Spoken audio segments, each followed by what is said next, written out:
Okay, I have two questions in here. Well, this morning, back in the hall, I was talking about heavens. And I was thinking, in our karma dhātu, because I have a question here, what is the meaning of dhātu? Dhātu means ram, means world. In our karma dhātu, which is the world with desires and material, we have 6 heavens.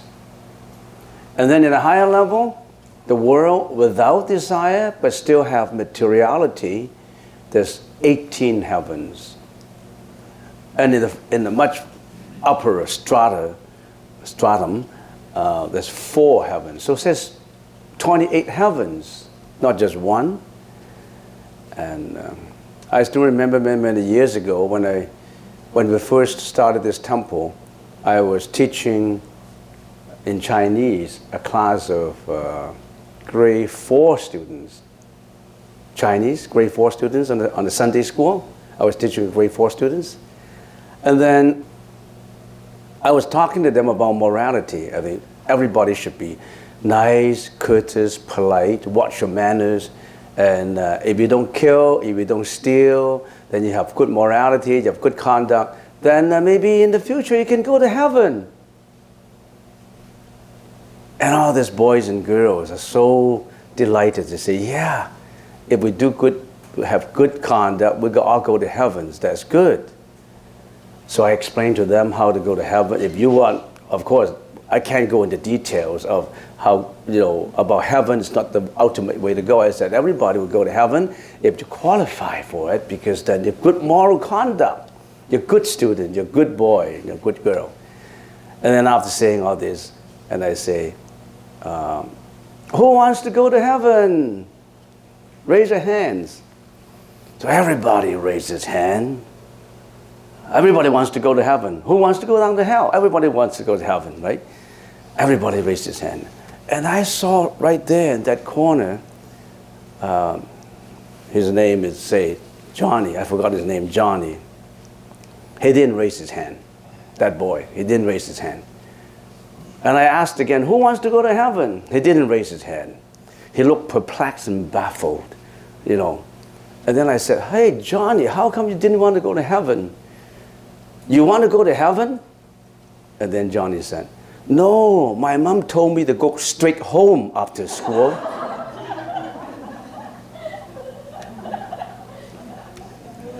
You know what I mean? He wants to go straight home, no heaven after school. That's a moral conduct imposed by the mom. All right, question.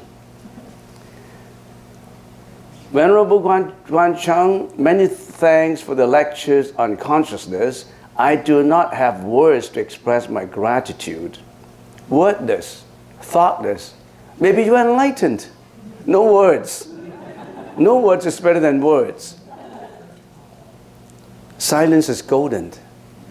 Please tell us what is the meaning of dhātu. Dhātu is ram. We are living in the universe with 3 rams. We are at the lower ram. You know why we are in the lower ram? Because we have sensual desires. There are upper level, they have no sensual desires, but they still have materiality. In other words, in our ram, we have men and women relationship, quote unquote sexual relationship. That relationship induces reincarnation, reproduction. And that's the world with desires.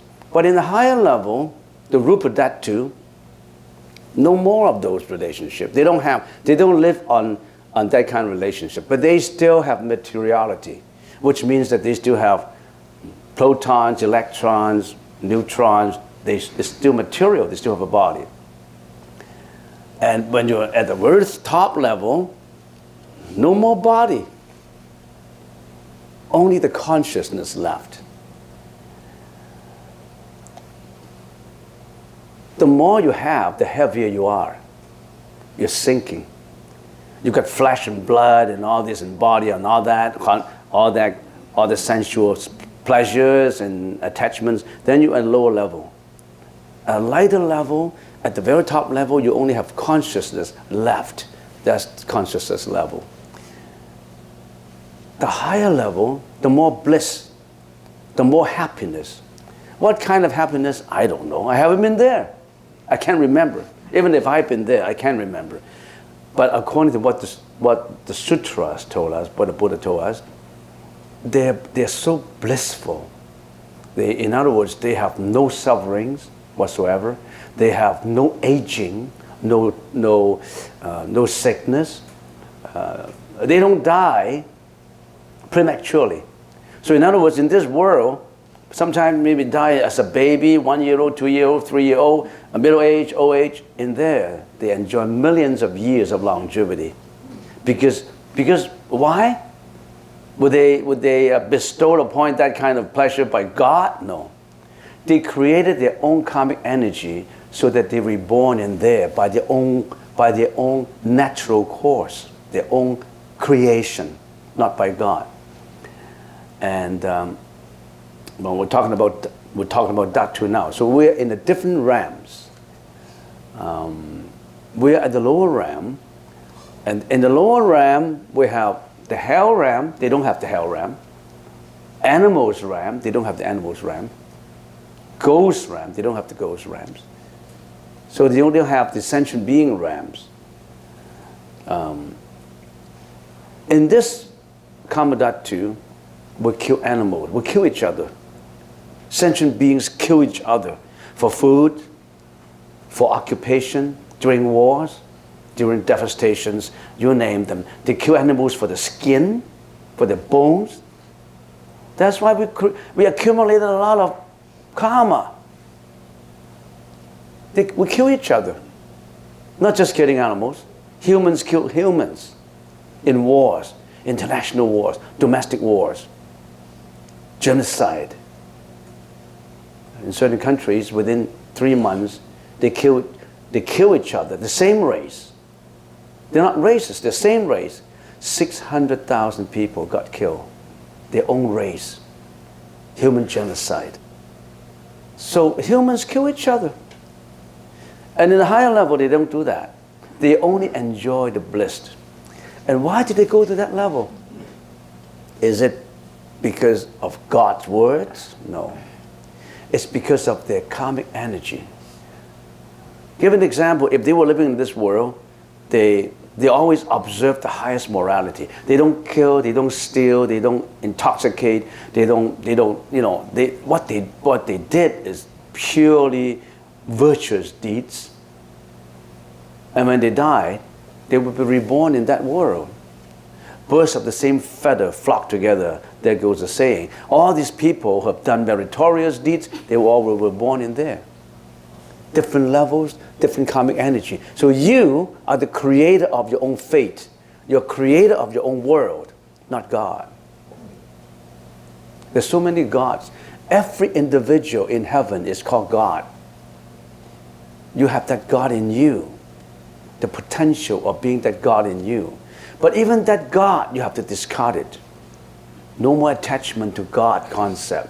Go beyond attachment. You have to go beyond that, up to the Arhat level, Pratyeka Buddha level, and the Buddha level. And when you are at that higher level, when you're free from reincarnation, rebirth, who are you then? For the sake of giving a meaning, the Buddha said, that's Buddha. Because there's, otherwise, how else can you describe it? Even describing it is wrong. What do you use to describe it? Words. Words is out of the distorted mind, brain. That's from cerebral cortex, frontal lobes, rational brain, which coordinates with the limbic system, the emotional brain, to bring you all these mental afflictions, mental proliferations. You know, our brain is basically in 3 parts. One is the rational brain, the learning brain, and the other is the limbic system, which is the emotional brain. And then there's also the spinal cord attached to the hippocampus, which connects to the functioning of the brain. Your rational brain always tells you rationally, this is cold, this is warm, this is what you should do, this is based on your background. And then your emotional brain would agitate your amygdala to give you all these emotions of jealousy, hatred, depression, envy, greediness, negligence, all kinds of these emotions. And we're the victim of our own doing. So that too is that kind of a realm, each different realm. Next question. Outside of socially conditioned norms and environments, what aspects make us who we are? So what it is saying is, I already live in a world that is already socially conditioned. I live in Canada, or I live in another country where there's political chaos and unrest. But right now I'm living in a peaceful, democratic, relatively world. So this is socially conditioned for me to live in here. Outside of that, what makes us who we are? Your karma makes us where you are. Karma, K-A-R-M-A. Now, if you don't know the details of karma, try to research into what karma means in Google. There's a lot of information about karma. What is karma? Karma is an accumulation of all the deeds, all the speeches, and all the thoughts accumulated from previous lives that you have done. Every thought counts. Every thought will induce karma. So you got to be very careful with your own thought. The Buddha said, be careful, watch your own thought. Not just watch your speech. Hey, Sonny, watch your speech. Hey, don't blame me, don't curse at me, watch your speech. Actually, speech comes from thought. Actions come from thought. So your thought would breed your actions and speech. Your actions and speech, frequently repeated, become your habit. Your habit, molded into your daily life, becomes your personality, your character. Your character determines how poor you are, how rich you are, how successful you are, determines your destiny. So when you change, you want to change your own destiny? Are you not happy with your own destiny? Are you not happy with your own life right now? Don't look for God. Change your thought to start with. Change your thinking. Your thinking determines everything. That's exactly what many North Americans positive thinkers think. Whatever the thought can conceive, the thought can induce you to do. If the thought is conceived in killing a person, if you always germinate that thought, finally you will kill him. Be very, very careful. I hated John. One day I'll get even with him. He blamed me for this and blamed me for that. He said that I don't have any guts to do anything about him. He will see. You continue to breed this kind of hurtful thought. One day, something really bad will come up. You will be a criminal after doing that thing. You're locked in jail. So that originates from a thought. Don't repeat your thought all the time. On the other hand, if all your thoughts are wholesome, thoughts of compassion, thoughts of metta, thoughts of loving kindness, thoughts of cooperation, thoughts of intelligence, thoughts of responsibility, that determine your fate. So Buddhism is for the young people, not just for the old. If all the young knows that thought is very important, they will watch their thought. Why are you coming with meditation? Why are you doing all this cross-leg and all this posture? Did we not say, watch your thought? Right here and now, watch every thought that comes up in you. That's the technique of meditation. Giving you the alert on what you think. Right here and now, not of yesterday, not of the past. Right here and now, where is your thought? Is your thought right? Is your thought wrong? Is that a thought of depression? A thought of envy? A thought of jealousy? How do we solve our mental proliferation problem? When a thought of jealousy comes up, I watched it. I don't get led by it. That thought of jealousy comes. Oh, he dominated me. Oh, I feel bad. Oh, my brain is working with it to give me that bad feeling. No, I got to drop it. I let go of it. The Buddha said, let go of that thought. Then you let go of it. And finally, you train yourself in controlling your thought. Most of us cannot control our own thought. You think you can. You think you are the master yourself. You are the slave of your own thought. Because your thought guides you to do whatever you want, whatever your thought wants you to do. Be a master of your thought. Gear it to the right path, to the path of enlightenment, to the path of compassion. So, it's your karma that make you who you are. Your past karma, whatever you have done in the past, would constitute you as the present. And then some people will say, oh, it's just negativism.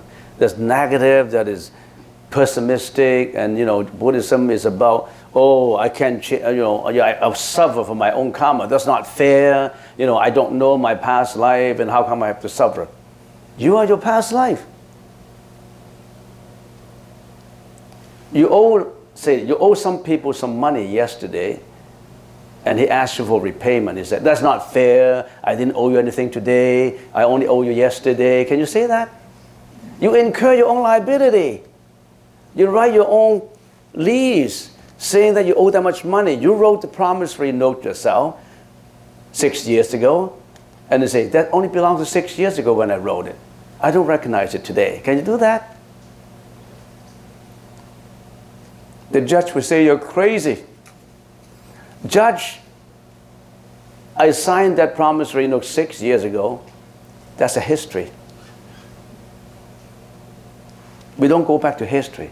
We're looking forward, Judge. The judge would say, yeah, get you in jail.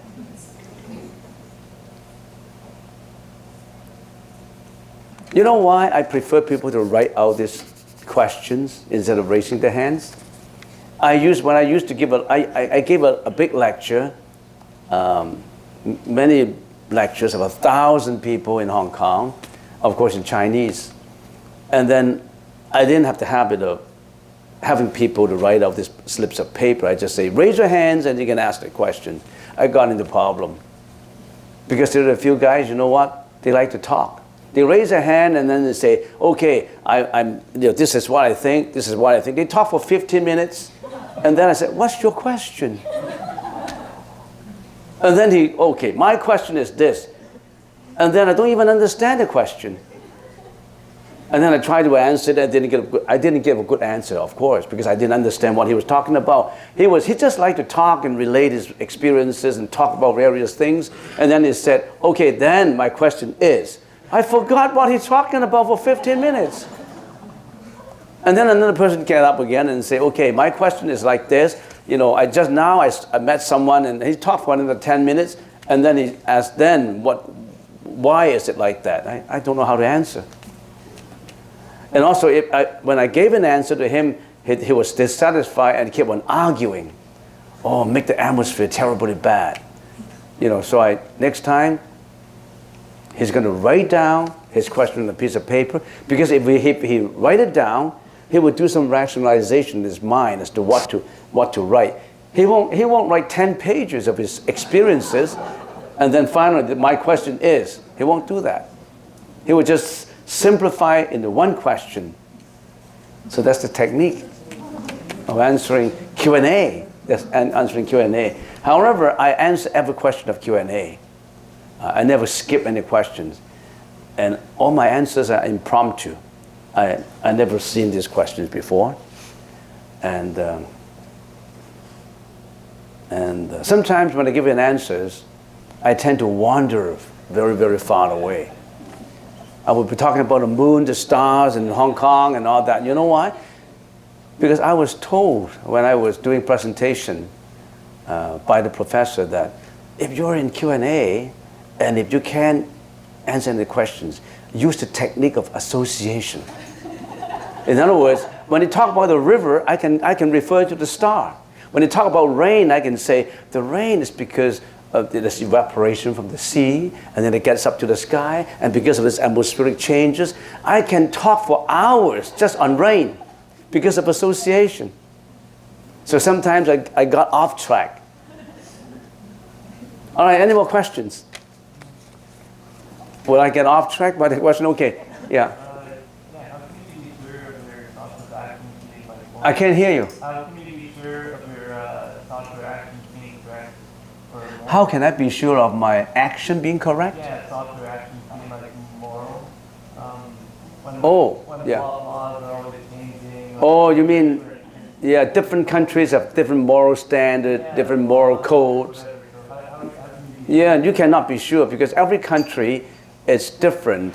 The other day I was told by, well, maybe I shouldn't say that. Anyway, I was told that in China, a newlywed couple, they're giving a banquet on that night, and they play all in the party. They can play all kind of games. They can fool around with the bride, the new bride, and the bridegroom. And there's a certain custom in certain northern part of China that anybody can touch the bride. As a bridegroom, the lady, bride, right? Can touch the bride, any part of the body. What kind of custom, what kind of moral standard is that? So every country has, not every country, every race, every ethnic group have different kind of morals. But there are generalizations. We know that killing people is not good. But of course, in some countries, they can kill each other. But I think that whatever is hurtful, harmful to another party would not be judged as morally sound. So in other words, if I induce harm, induce pain on another, that would not be morally sound. If it's not inducing harm, inducing a negative, defects on people, that would be regarded as morally sound, a generalization. Every country is different, just like every law, every law book is not the same in every country. So, but the point is, what you try to bring out is, what do you mean by morally sound? You think that's not moral. You think that fooling around a bigamy is wrong, but in my country it's right. Well, as long as that behavior is not so deviant that they induce pain on others, I think it will be regarded as quite moral. I don't think anybody would say killing people is moral. Like in Canada, we have been educated since primary grades that when we go to a zoo, when we go to a park, we're going to just pick any berries, cut any trees, cut any flowers in the public park. They can't do that. Kids are taught by teachers not to take anything from a park, not to cut trees and cut flowers. But in Hong Kong, in the early days, they didn't teach that. As long as you're not stealing. So I was leading a group of, many years ago, 20 years ago, I was leading a group of people, of Hong Kong, people from Hong Kong into Stanley Park. And they look around, and they saw some good flowers, they start to pick flowers. And then I didn't know. And then he gathered some flowers in his basket, in his bag, and then I got complained. So how come these people from Hong Kong, whenever they go, they always pick, flowers in the public parks? We don't do that. So they don't regard it as immoral or as not right. But in Canada, you cannot do that. But that does not change morality, right? This does not mean that morality is different anyway to different countries. So we can steal, we can commit sexual misconduct, we can do anything we want because there's no standard. Good, there's no standard. We can do anything we want. We don't do it that way. because you're imposing mental afflictions on other people. In some countries, a husband will have 10 wives, and it's still regarded as right, because they're used to it. And these 10 wives, they can interact with each other quite well, because that is regarded as a norm. So they just cooperate. Because if it's a norm, they start to cooperate. In a certain country, you're not allowed to have more than 2 wives. And if you really want to force to have 2 wives there, they start to be jealous about people, about things. Because that's not the norm. So they start to struggle for rights, struggle for luxuries, and one would fight the other, one would even kill the other. So we don't use that difference as an argument to say, we don't have to observe moral standard, just do whatever you want. No, we don't do it like that. We still have certain general moral conduct that we still observe. Like in this world of desire, killing animals for food is right. It's acceptable. But in the higher level, they don't do that. They don't do that. And the vegetarians, they don't kill animals for food. They don't kill the seal for their fur. They don't do that. There are people who really very protective of lives. They value life. They put a value on all living being. But in others, they don't really care. You see how they kill the seal in the Arctic? They skin them alive. You see how they kill the mink for the fur? They smoke them. And in some countries, when they catch a mink, they just skin them alive. And when they pile up the mink so high that it's like a mole in the mountain, a small little hill, and it really stings within 5 miles. You know, it's all different. Any more questions? Did I see another hand raise up? No? Yes? How about you people owe you? What do you do? Old people owe you something? Yeah. Old people owe you something? Yeah. Like in previous lives? Or in this life? Oh, in this life. They owe you what? Owe you some debts, or show you some emotional debt? Some money? Yeah. And What do you do? Because we try everything. We try by calling them. They didn't answer. yeah. So what do you do? Well, according to the natural law of causality, these old people will have to repay you in your next life, but they don't really care. Just forgive. Write it off. We call it write it off.